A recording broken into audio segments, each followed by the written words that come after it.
Hey, hello. I'm sorry, this is all I've got, but I will be here again tomorrow. You reminded me of my dog. Actually, it's my mom's dog.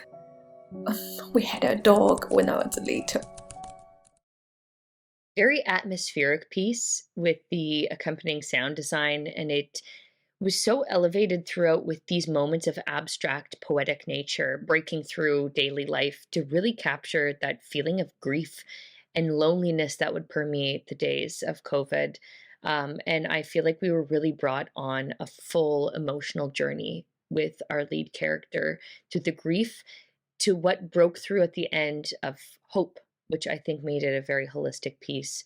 And the message was really strong and clear.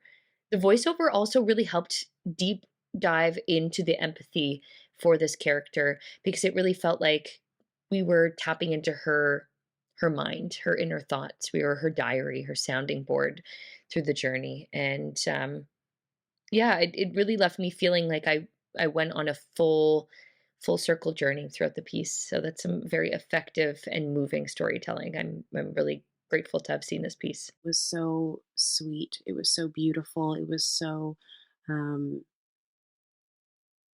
heartwarming. And I think that it speaks to and will speak to a lot of people and the people that lost family members to COVID over the last few years. It delivers a very sweet and gentle message, and I thought that the delivery was just perfect. And um, it was very emotional. That moment where she got the phone call and found out that her mother was gone, and that glass just breaking, and seeing the visual representations of her grief and her sorrow and everything that she was going through was really real, and it was really um, well captured. All of the emotions that come with that. So I thought this was an absolutely wonderful film and a beautiful tribute to people who have lost loved ones to this virus. Sunshine Healing for me was all about the coronavirus and the realism of the circumstances that we all dealt with over the last couple years, being away from your family, the isolation, the lack of companionship. And we saw that, her companionship came from this dog and vice versa. For the dog, she was his only companion. It's this waiting for life to turn to normalcy. And then it took a turn. For me, I lost 3 people during COVID. It was actually, this was a very emotional animation to watch for me because it was reminiscent of those moments where you find out that you lost a loved one, and you wish you had the time. You wish you had the time with them, and you don't have it anymore. And you kind of, it was a great animated way to showcase grief and depression and then the overcoming of it.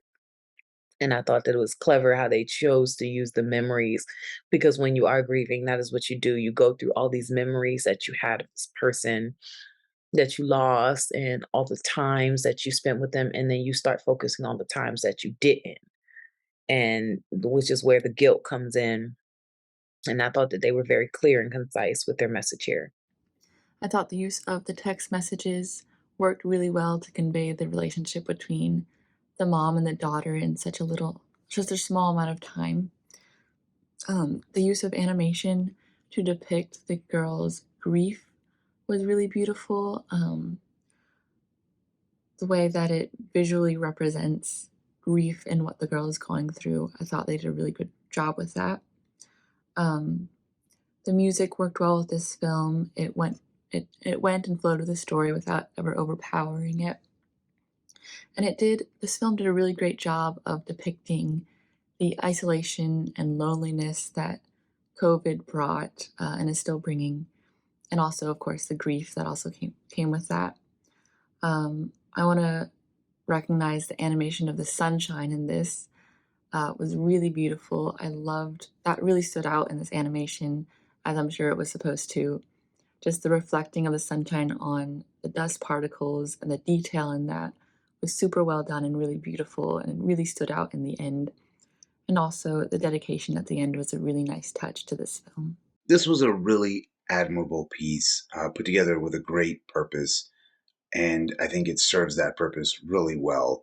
The way it is animated, I thought was really playful, but also grounded, not overly processed or any of that. Just the right feel for this kind of piece. So the animation was a great choice.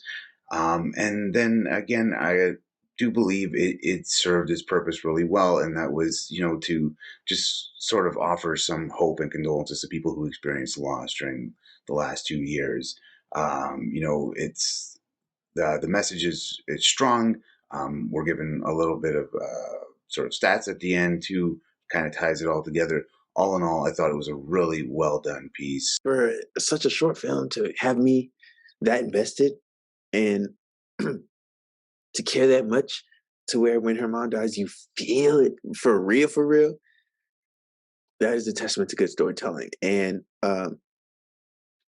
so that's the first thing. And then also I liked that it didn't stop there. It still had a message of hope and happiness despite that, as far as like about the sunshine on your face and all of that stuff. So and I like that. I like when films can take you to that dark place and then still bring you out. And it still be authentic, and still you still really feel it. And then also I really, it was relatable.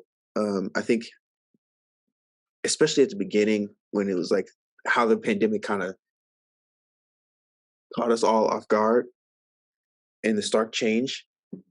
I was like, I remember the days. I feel that. I feel that. So then you're already invested in this character and in this world and in this story, so that when the things come, they hit. So I think that those were good choices. So really good job.